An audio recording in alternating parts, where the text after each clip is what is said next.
Mickey 17-এর সাথে বাকি ক্রুরা মিলে গবেষণা করতে শুরু করে এবং একদিন তারা এই গ্রহের এলিয়েনদের দেখতে পায় যাদেরকে ক্রিপার বলা হয়। তারা দেখতে অনেক ভয়ঙ্কর ছিল, তাই তাদেরকে দেখি সবাই ভয় পেয়ে যায় যে তারা আক্রমণ না করে বসে। আর যখন তারা এলিয়েনের উদ্দেশ্যে গুলি চালাতে শুরু করে তখন তাদের গুলিতে ক্রু মেম্বারের উপর বরফ পড়ার কারণে ক্রু মেম্বারটি মারা যায়। এই খবর শুনে মেইন স্পেসে থাকা মার্শাল অনেক রেগে যায়, কারণ মিকি থাকতে তাদের অন্য মেম্বার মারা গেল কিভাবে। সেখানে নিয়ম ছিল সব রিস্কি কাজ মিকিকেই করতে হবে, তাই মার্শাল মিকিকে শাস্তি দেয় যে তাদের খাবার যেহেতু কমে আসছে তাই এখন থেকে মিকিকে অর্ধেক খাবার দেয়া হবে, আর যত বিপজ্জনক কাজ আছে সব মিকিকেই করতে হবে। তাকে যে কোনোভাবে হোক এলিয়েনগুলোর স্যাম্পল আনতে হবে যাতে তারা বুঝতে পারে যে তাদের বায়োলজি কী। এজন্য একদিন যখন মিকি এলিয়েন ধরতে যায় তখন সে ওই গুহায় পড়ে যায়, আর এরপর যা ঘটে তা আমরা প্রথমেই দেখেছি। কিন্তু এখন সারপ্রাইজিংলি মিকির মনে হয় এলিয়েনরা আসলে তাকে মারতে আসেনি, বরং তারা তো তার জীবন রক্ষা করেছে। তারা নিচ থেকে মিকিকে সেই গুহা থেকে বের করে যেখান থেকে সে নিজে বের হতে পারত না। এলিয়েনগুলো তাকে শিপে ওঠার জন্য বাহিরে রেখে চলে যায়।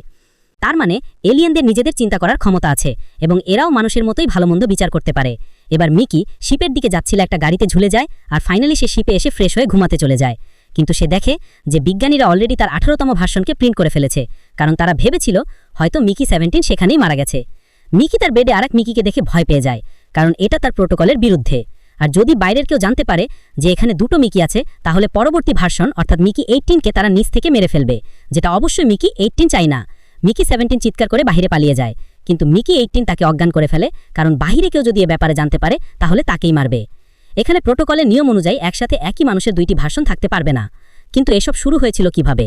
এটা অনেক বছর আগে পৃথিবীতে শুরু হয়, যখন স্টিভ নামের এক বিজ্ঞানী এমন এক প্রযুক্তি উদ্ভাবন করে যার মাধ্যমে একই মানুষের অনেকগুলো আলাদা আলাদা কপি প্রিন্ট করা সম্ভব, এবং তারা সবাই রিয়েল হবে, অর্থাৎ সম্পূর্ণ দেহ থেকে শুরু করে তাদের স্মৃতি পর্যন্ত সব কিছুই রিয়েল হবে। প্রথমে সারা বিশ্ব স্টিভের উদ্ভাবনের প্রশংসা করে, কিন্তু দ্রুতই তারা এই প্রযুক্তি সবচেয়ে বড় ত্রুটি খুঁজে পায়। এফবিআই যখন একদিন সেই বিজ্ঞানীর বাড়িতে প্রবেশ করে তখন তারা দেখে যে স্টিভ ইতিমধ্যে নিজের আরেকটি ভাষণ তৈরি করে রেখেছে, এমনকি তার তৃতীয় ভাষণও ছিল যে তার শত্রুদের মেরে ফেলে। আর স্টিভ তার বাকি ভাষণকে অন্য কোথাও পাঠিয়ে দেয় যাতে কেউ জানতে না পারে যে ক্রাইম সে নিজেই করেছে। অর্থাৎ যদি এই প্রযুক্তি কমন হয়ে যায় তাহলে সরকার কখনো কাউকে শাস্তি দিতে পারবে না, আর সমাজে বিশৃঙ্খলা ছড়িয়ে পড়বে। তাই এই প্রযুক্তি পৃথিবীতে নিষিদ্ধ হয়, কিন্তু শুধুমাত্র স্পেস মিশনের ঝুঁকির কারণে, এবং শুধু একটি শর্তে এটি ব্যবহার করার অনুমতি আছে, আর তা হচ্ছে একজনের একাধিক ভাষণ থাকবে না।